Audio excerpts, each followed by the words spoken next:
My name is Sam Jenks, and welcome to another episode of The Way We Source, a podcast hosted by Kodiak Hub, where we share our talks with procurement practitioners, leaders, experts, consultants, content gurus, and people that we find downright inspiring, diving into the role that sourcing and procurement plays in the way that we live. If you like today's episode, make sure to give us a like and a follow. And this is an episode that I think you'll like. Today, we have the pleasure of hosting a man whose CV is longer than a CVS pharmacy receipt. He's an author, professor, visiting scholar, advisor to global teams, former SIPS Global Board of Trustee member. He's worked as a procurement practitioner at businesses like GSK, British Sugar, Arriva Group, Wolseley, and was the former CPO of Rolls-Royce Group. David Loseby. David, welcome to the show after you give me a second just to catch my breath. Thanks, Sam, and well done. I think you pretty much covered it, so thank you for that. Fantastic to have you on. I have to start by asking, what exactly gives you the energy to continue and try new things? I mean, your CV is really robust, but it just continues to grow as well. I think it's one of those interesting things that most people say, why do you carry on? And I think it's just that sheer passion for just the acquisition of knowledge, helping people, just collaborating generally. And I think that it's that classic sort of cliched expression, which is the more you give, the more you get back. And I do believe there is some sort of truth in that, although it sounds quite corny.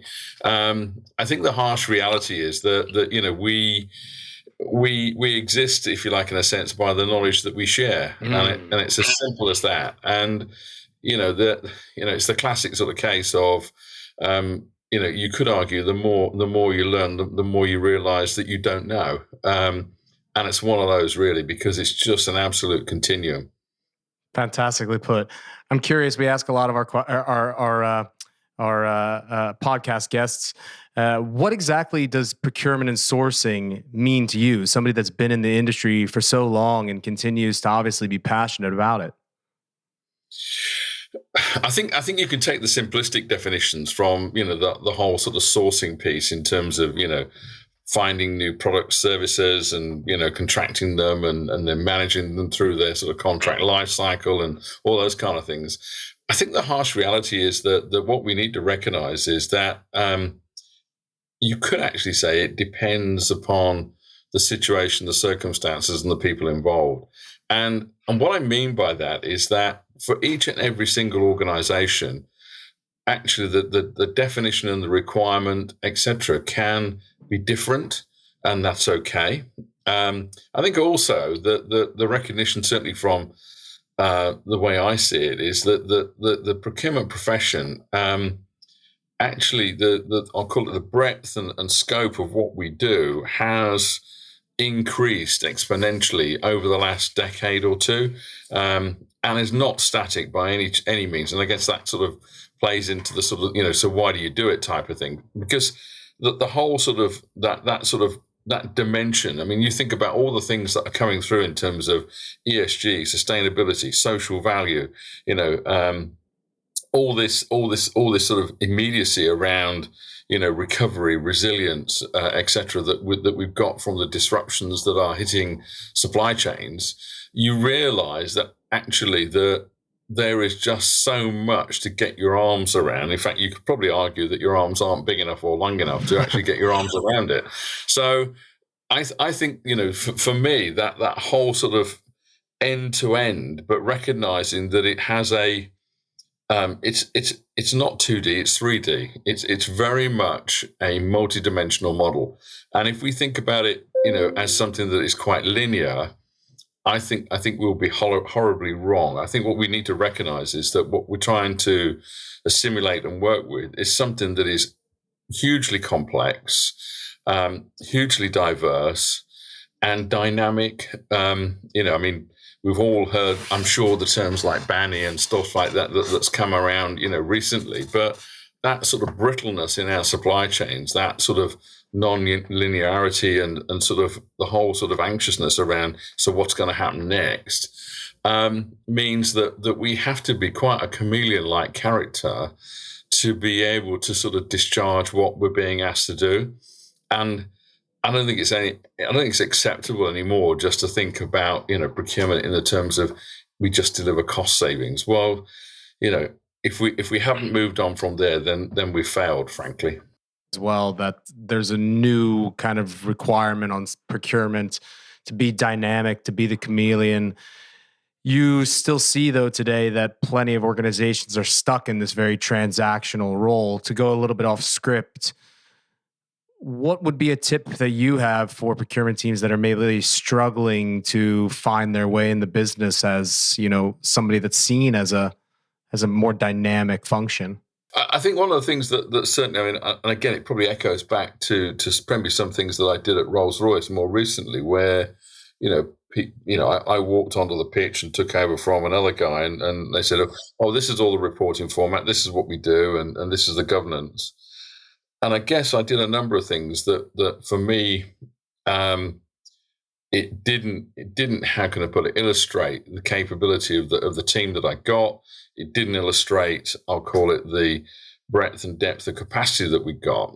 And so I sought to then sort of communicate out and connect on issues and agendas that weren't traditionally there. And I guess I worked on the basis of not seeking permission, but seeking forgiveness if somebody didn't like something that I was doing. And it was quite interesting that literally within a matter of a few months, quite a number of the C-suite leaders and others just sort of said, "We trust you on all these other metrics for cost savings and cost avoidance and all those things. Let's start talking about these other things that you've now put onto the agenda, because they're way more interesting and actually more salient to what we're trying to assimilate within the business." And I think that, the tip that I would say to people is don't be constrained. Don't sort of suffer this, what I call bounded rationality of what's gone before. I think what you have to do is to say, what is going to sort of engage and excite the business, and what is it that we can do to start sort of just, I'll call it, breaking out of the stereotypical mold that maybe some people feel they're stuck in, and adopt, I suppose, in a sense, the slightly more Machiavellian approach, which is let's seek forgiveness. Let's not seek permission. And I can't help feeling that maybe that just tells the people the kind of person I am. But I'm not about to be put into a typecast mold and told that that's where you fit, because I think that would be the worst scenario of all, really. Really interesting insights. I think that something that you hit on there is exactly what I would love to talk a little bit more about: leading and creating change, and having to do so fast, coming into situations where you're put in the, as an acting and interim leader in a rather unique position, because businesses ask you to come in. They maybe have a framework that they're happy with or believe that should be the mold for you to go forward, but you have to very quickly come in and make change, right? And do so quickly in a lot of aspects. Yeah. How is it that you ensure that you're making the right decisions quickly when you're coming in such a short period of time? I understand that that's a big question, but if you could provide a little bit of insights into your experience. Yeah, it is a big question, and you probably need a podcast for 3 hours for that one. So my short and simple answer would be more along the lines of saying, you've just got to assimilate the data, the information, and the sort of the landscape as quickly as you possibly can. But in some ways, you have to be satisfied with as much the information that's available. You can't say, right, I've got to go now start creating new sets of reports, new information, new details, etc. If it's not there, and trying to then get it from scratch, you're not going to be able to make some decisions. So sometimes decisions have to be made on the basis of what you know, also recognize what you don't know, and therefore what is the risk that might pose to you, but also then utilize experience, and I think also then engaging with other people, so that way then when you do make a decision, people go, "Oh, that seems pretty fair, because the guy consulted with us. We had a conversation about this. I may not totally like the answer, but at least it's been recognised. These how can I put it, attributes of this particular business, and I can see directionally where it's going. And at least if you can explain the rationale for why you're making decisions, generally most people go, okay, then fair enough. Yeah, okay. And also if you're open then to saying, but if you spot this, this, and this, because these might be some of the risk points along the way, flag them, because it might mean that we have to do a bit of course correct. That's okay. So I think you've got to provide that psychological safety for your teams, for your stakeholders, and say it's okay. So if we start getting heat from somewhere else, let's acknowledge it. Let's not pretend that it's all okay and that's what we expected. Deal with it, face into it. And I think that that's very, very true, particularly in situations where things are moving quite fast. There's a lot of disruption, and things will be quite dynamic, as I said earlier. Maybe that's part of the adrenaline rush of it. Maybe that's the masochistic piece in me. But I think it's just the fact that you have to engage, and you have to be prepared to be quite a authentic and transparent leader. Without that, you don't build the trust and you don't build the momentum then in the organization, and that they are hugely important ingredients. Okay, so how is it that you become a transparent leader? How is it that you create that trust fast? I think for me, it's about it's about building those personal relationships as fast as you can. I think in a way that and sometimes showing some I'll call it weaknesses of your own, which might be for instance, working in the pandemic 7 days a week, 12 to 14 hours a day, non-stop, absolute, hit you every day sort of thing in a sense, and it was relentless. Just saying to your team, crikey, I'm just absolutely wiped out. I need to take a few hours out just to sort of get my head back together, type of thing. And people go, oh, this guy's human. He's not a robot. And I suppose that authenticity piece is what comes through, and giving that sort of signal that it's okay just to stick your hand up and say, I need a couple of hours out, and can I just dip out of this meeting? Because if I don't, I'm just going to sort of explode, because I can't prepare for this and I can't do this because I see this as being more critical. And I think you've got to sort of create that safety and security and I guess support network that says it's okay.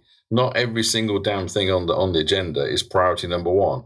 So accept that, and particularly when you're in a very I'll call it intense period or situation, you have to recognize that, because if you don't, then I think people just fall over, and that would be awful as a leader to sort of witness that and allow it to happen. Quite frankly, I think that would be quite reckless as a leader to preside over that.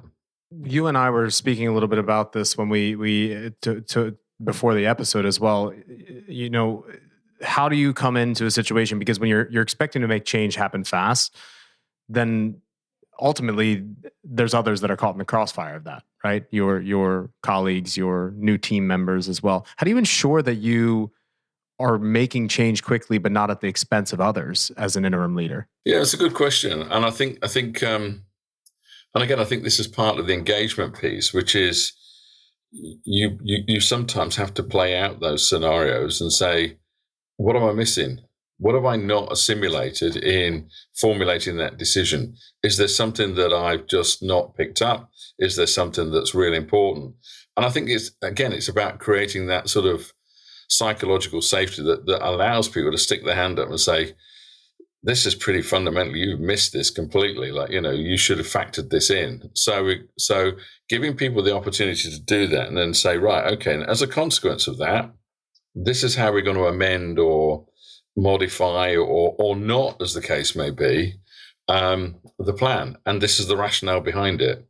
And I think that sort of what I call transparent decision making, that then onboards people. They see that as being fair. Fairness is a huge factor in people, garnering trust in terms of supporting and taking ownership for the decisions. So it's a huge factor in what you do. So for me, that process, it's almost like making your thinking process public. Is probably the simplest way I can describe it. And I think there's no harm in doing that, because I think people then sort of go, okay,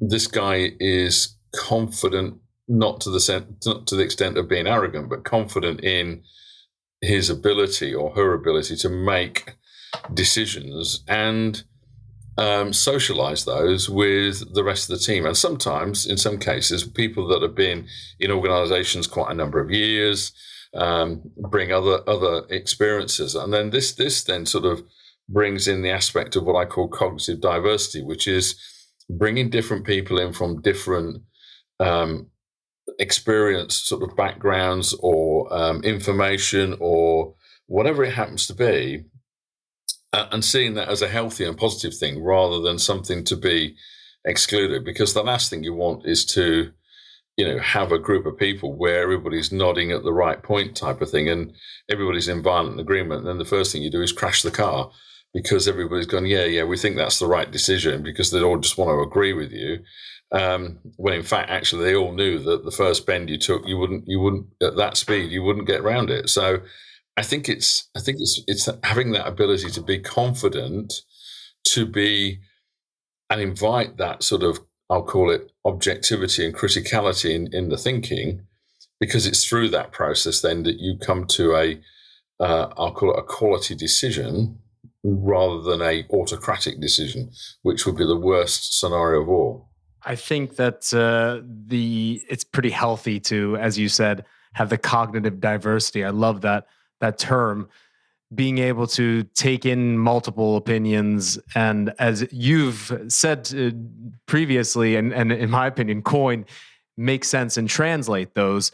You have worked in a lot of different contexts globally. How is it that you think that, working in with different people from different diverse backgrounds or also walks of life has changed your way to be able to lead? I think that for me, there have been a number of sort of pivotal experiences in terms of, living and working overseas, Latin America, US, Europe, parts of Asia, etc. So that whole experience was hugely rich, but also, I think for me, you either accept that as an opportunity to learn and, I'll call it, adapt and modify your style and approach, or you end up staying what we call the stereotypical Brit, which is, if I shout loud enough and long enough, you'll just carry on and run at the wall type of thing, which is not helpful. And you see some people who have either grasped that and seen that as an opportunity, and then you see others who clearly, how can I put it, lack the humility, but have too much aggression to sort of recognize that actually that this is a learning process, and learning processes are two-way streets. They're not single direction points of travel. So I think that whole sort of, getting different perspectives, as I said, things that some things that you witness and experience are pretty horrible, but others are more pleasant, obviously, but all those are learning experiences if you choose to treat them that way. I think the worst thing of all is not to sort of understand the significance of those experiences and how they can be adapted and utilized in different scenarios. And I think it's that sort of get back to the sort of the adaptability and flexibility piece. It's no point saying, the classic sort of cases, it's no point saying I'm in charge, but somebody's pointing a gun at your head. It doesn't, that doesn't cut it, because guess what? You're not in charge anymore at all. And so, learning to sort of adapt in those situations and recognize, when you need to sort of flex and when actually sometimes there's a point where you say, no, this is the line. And actually, because if I don't, the consequences will be far worse. So I've got to make a stand at this point. But making those critical decisions is hugely important. And let's be honest, as you go through life, some of them you get right and some of them you get wrong. The important thing is not to repeat them, but learn from them. Well said. You obviously take a lot of behavioral science into the way that you lead and also into your day to day, which I'm not surprised by, based upon your background, based upon the fact that you yourself are currently attaining a PhD and have published plenty of articles surrounding behavioral science as well. Where you've also, as I read, begun to work with the thesis to validate the concept of behavioral procurement, which I found to be rather intriguing. Could you just expand upon that concept a bit and also give our listeners a better understanding of what exactly it means for the procurement function, but also just as a concept itself? Yeah, sure. I'll try and break that up in terms of behavioral procurement. And one of the things that perhaps people do or don't realize is that we have what's called our cognitive biases. So far, there's about 206, I think, that we've actually catalogued, referenced, assimilated, and all of these cognitive biases we put on a scale of 1 to 5. So you could be anywhere on the scale of that, axes. And also the recognition that everybody's experience as they come through life, both socially, in business, etc., each and every single person's experience is very different, but we draw upon all of those experiences, all of those different cognitive biases in order to interact and make decisions. So to expect that somebody else is going to assimilate some information and make exactly the same decision and make exactly the same speed of decision and all those other good things is, how can I put it, hugely naive to think that that's ever going to be the case. So the recognition, I think, is the fact that understanding people and how they behave and react and respond, and the fact that what has happened in their career or in their social life, or personal life, or however you want to term it, are hugely influential pieces of, I'll call it, decision-making sort of instruments. And I think that to ignore those and assume that everybody will act and make decisions in exactly the same way and respond exactly the same way and assimilate a piece of information or communication in exactly the same way is huge. As I say, it's hugely naive. And I think that, for me, that there are a number of sort of light bulb moments in my career where being from an originally sort of quite a technical background as a chart surveyor, you depend very much on facts and figures. And of course, when you've been to a couple of board meetings and you presented all the facts and figures and say, this is the recommendation, they go, thanks very much for that, but we're going to do this. And you go, okay, so I'm obviously missing a dimension here. And that was when I realized that making decisions is not all about facts and figures, but it's actually about lots of other factors that necessarily we won't even see on a piece of paper because they're in somebody's head. And so that recognition that those things were happening, along with the fact that obviously I have utilized behavioral science in quite a number of organizations to good effect and achieved quite positive outcomes, tells me that the appliance of behavioral science is a huge moderating factor in how we achieve outcomes and results. And so I developed the term and the definition for behavioral procurement about 5-6 years ago, because I'd studied a lot of work in terms of behavioral science and therefore recognized that the logical rational was not fit for purpose, basically, and that when we recognize that a lot of what we do, particularly in strategic procurement, is about changing and transforming the way in which a contract or a contractual arrangement or a supply chain might work, or et cetera, et cetera. And so therefore to think very naively that because we've got things written down in a contract, it's just going to continue on exactly as it was before.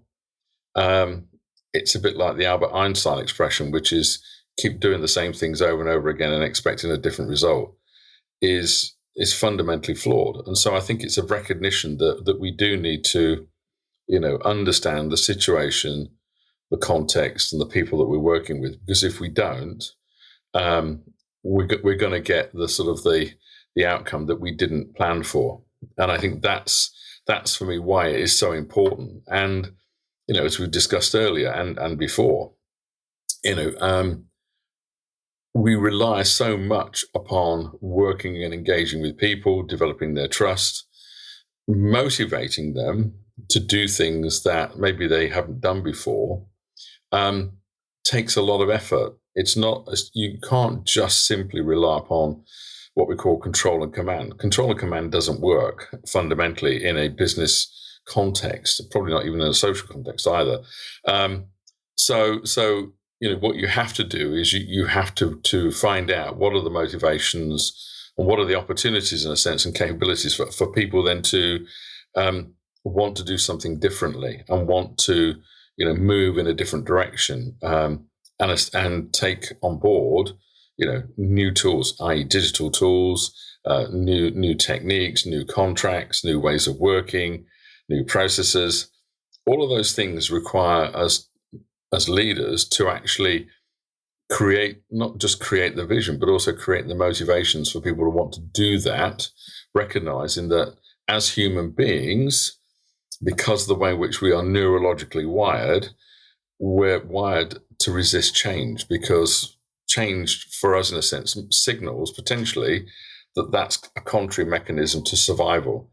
Survival, from the origins of the species, in a sense, is wired such that we're cautious of change. Change, in a sense, could signal the fact that we may not find shelter, we may not find food, etc. So that inbuilt neurological wiring is there to protect us. So obviously, as leaders, what we have to do is a bit like going back and reading through history and recognizing that there were leaders that took tribes off into new lands.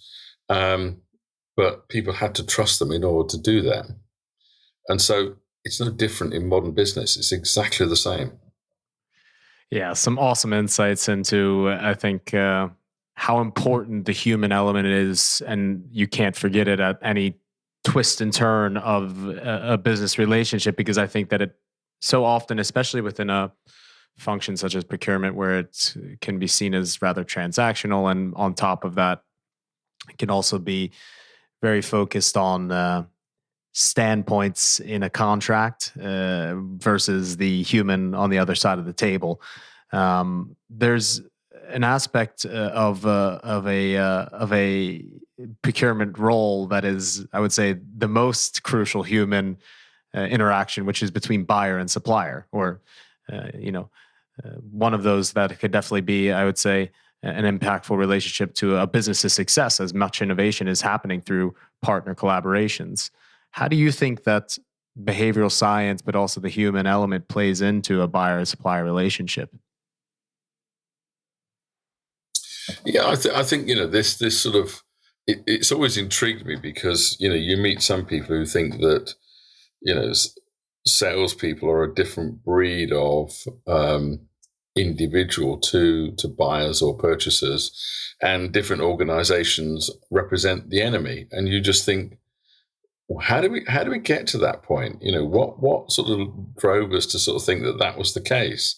And I've been in many situations, but ultimately, by particularly in strategic partnerships and things like that, collaborating with suppliers and service providers, by engaging with them, simple acts of what we call reciprocity. The classic sort of, you wouldn't leave somebody waiting in reception for half an hour. You wouldn't sort of, I remember reading many years ago, actually, a circular that came out from a well-known retail supply chain that said, this is how you treat suppliers. And it had on the list things like, put them in a room, leave them there for half an hour, turn the heat up, don't give them any water, and the list just went on like this. And I thought, wow, if you're expecting a great outcome out of that and to form a relationship, you're seriously deluded. And so I think, the fact that we should see, suppliers and service providers as equals. And what we're trying to do is to try and find something that, back to my earlier conversation, which is that motivates them to want to work for you and provide the best possible service, contract, discretionary effort, access to innovation, R&D. That's what you want. But if you go in there with a big bat and expect that they're gonna thank you and be really nice to you, it's just incredibly naive. And I just don't understand where that fits within the lexicon, and particularly when we sort of talk about supplier relationship management, contract relationship management, stakeholder management, etc. And you think, where does all this sort of, how can I put it?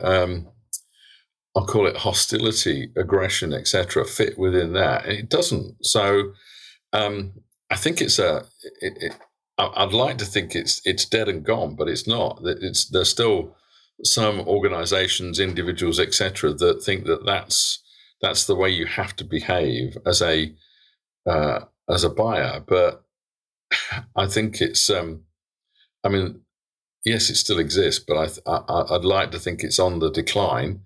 But sadly, it's not eradicated. And I think that that sort of notion of hostility is just fundamentally flawed. It's like what you learn when you're 5 years old, do upon others as you yourself would like to be treated, right? It's that element of reciprocity that I think is so important and rather insightful as well into a way to be met, in a collaboration with a collaborative mindset. Like you said, you can't go in with a bat and expect to be met with open arms. It's very true. Right. We have to unfortunately round off today's episode. I think that there's a ton of great nuggets that you've left our listeners with on not only focusing on how behavioral science can be able to play into the human aspects related to procurement, but also what it requires to lead fast, which is something that I think is really inspiring that you've done throughout your career, David. I would love to finish off with a segment that we do with all of our guests. As you remember the famous camera brand Kodak, they had the Kodak moment, a special moment shared and frozen in time in any picture that was taken. We're going to do something similar, but we're going to have our Kodiak moment, as this podcast is hosted by Kodiak Hub, where I'm really just going to shoot off some quick fire questions at you so our listeners get to capture this moment in time and get to understand who David Loseby is, not just as the procurement guru, but more so as a human being, which you've been very human during the session. So I'm sure that we'll have no problem with continuing on that. Quick fire questions, one word, one sentence, that's it. And it's not going to have anything to do with procurement whatsoever. So I hope that that's okay. We'll start with the first one. Yeah. You're getting a vacation, all expenses paid for you. You leave tomorrow morning. Where are you heading? Somewhere that I've not been before. That's probably one of the most badass answers that we've heard for that question. I've asked that to other people, so very cool. We in Sweden talk about a paradrätt, which is something that you make that is kind of your dish that you would impress people if they were to come over to dinner. If I were to come over to dinner tonight and you were to make your paradrätt, what would it be? I think for me, it would probably be something like baked cod and ratatouille. Very nice, very nice. A refined palate, Mr. Loseby. It's a Mediterranean diet, I'm afraid. Understood. The last one, if you have one book, podcast, or series, and or one of each that you could recommend to our listeners, what would it be? Wow. I would probably say to people, and this sounds probably quite dark, I would probably say to people, read The Black Prince by Niccolo Machiavelli. Okay. That was unexpected, but it's not a procurement book. I'll tell you that now. Understood. You're a unique individual, David, and I wouldn't expect anything more or less than a unique answer to a question like that. I thank you so much for being on today's episode of The Way We Source. Again, if you like today's episode, make sure to give us a follow and a like. David, if anyone wants to get in touch with you, how would they do so? Just hook up on LinkedIn, and as you probably know, Sam, I do post fairly regularly and have written quite a lot. So, more than happy to connect with people on LinkedIn. No problem.